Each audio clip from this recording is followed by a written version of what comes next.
سورہ شعراء آیت 161 اعوذ باللہ السمیع العلیم من الشیطان الرجیم بسم اللہ الرحمن الرحیم اذ جب قالا کہا لہم ان سے اخوہم ان کے بھائی لوط نے الا کیا نہیں تتقون تم تقوی اختیار کرتے۔ اب دیکھیں یہ تذکرہ بار بار مختلف قوموں پر جو اللہ کا پیغام آیا، اللہ کا پیغام پہنچایا گیا مختلف انبیاء یا رسولوں سے، وہ مختلف قسم کی برائیوں میں مبتلا تھے۔ ہر ایک چیز کا جو وجہ ہے یا جو علاج ہے وہ تقوی ہے۔ تقوی کا نہ ہونا بہت بڑی بیماری ہے، بہت بڑی برائی ہے، اور تقوی کے ہونے سے وہ بیماری یا وہ برائی ختم ہو جائے گی۔ ہر ایک نے آ کر یہی کہا کہ تم تقوی اختیار کیوں نہیں کرتے، یعنی اللہ سے، اپنے خالق سے، اپنے مالک سے، اپنے رب سے، اپنے معبود سے اپنا تعلق بہترین کیوں نہیں کرتے۔ اللہ سے تعلق جیسے کم ہوگا ویسے انسان خراب ہو جائے گا، برباد ہو جائے گا۔ تو اللہ سے جو اس نے دوری اختیار کی ہوئی ہے تو کیوں کی ہوئی ہے؟ تم اللہ سے اپنے آپ کو قریب کیوں نہیں کرتے، یعنی اس سے تعلق اور محبت سے میں اور بہتر کیوں نہیں ہوتے؟ یہی کہا گیا مختلف قوموں کو، جو بتایا گیا، جو سمجھایا گیا وہ یہی کہ تقوی کیوں نہیں اختیار کرتے۔ یہ ساری باتیں فرداً فرداً ہر قوم پر آئیں۔ اب آپ ذرا اس اینگل سے سوچیں کہ ان ساری قوموں کی باتیں آپ کو بتائی جا رہی ہیں کہ ہم نے انہیں کیا کہا، ہمارے رسول نے انہیں کیا پیغام دیا۔ تو ان مختلف حوالوں سے جب بات آپ تک پہنچی تو بات کی اہمیت بڑھ گئی، اس کی ورتھ بڑھ گئی۔ اگر آپ اس سے اپنے آپ کو پرے کریں گے، دور کریں گے یا اس کو اہم نہیں سمجھیں گے تو کیا خیال ہے، ذمہ داری بڑھے گی نہیں؟ سزا کے زیادہ مستحق نہیں ہوں گے ہم؟ اچھا، ایک بات یہ، دوسری بات یہ ہے کہ اللہ فرماتے ہیں کہ یہ جو امت ہے نا، یہ گواہ ہوگی دوسری امتوں پر۔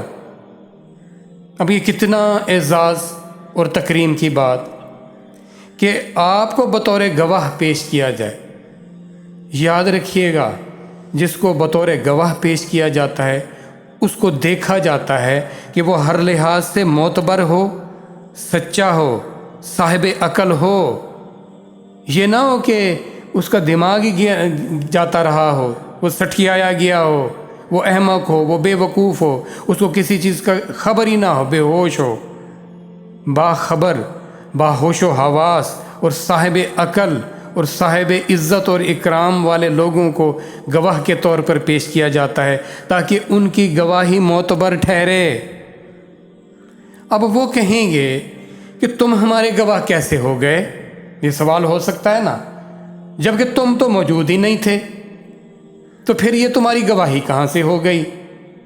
تو وہ کہیں گے، یہ امت کہے گی کہ ہمارے پاس اللہ کا سچا پیغام، آخری پیغام آیا تھا، قرآن آیا تھا، اس میں تمہارے متعلق یہ باتیں بتائی گئی تھیں اور ہم ان کو سچ مانتے تھے، اور یہ اس طرح ہم تمہارے گواہ ہو گئے۔ اب ذرا غور کریں، اگر آپ قرآن کے اس پیغام کو، ان باتوں سے تھے ہی بے خبر، آپ کو پتہ ہی نہیں تھا، کیا آپ کو گواہ کے طور پر پیش کیا جائے گا؟ ہرگز نہیں۔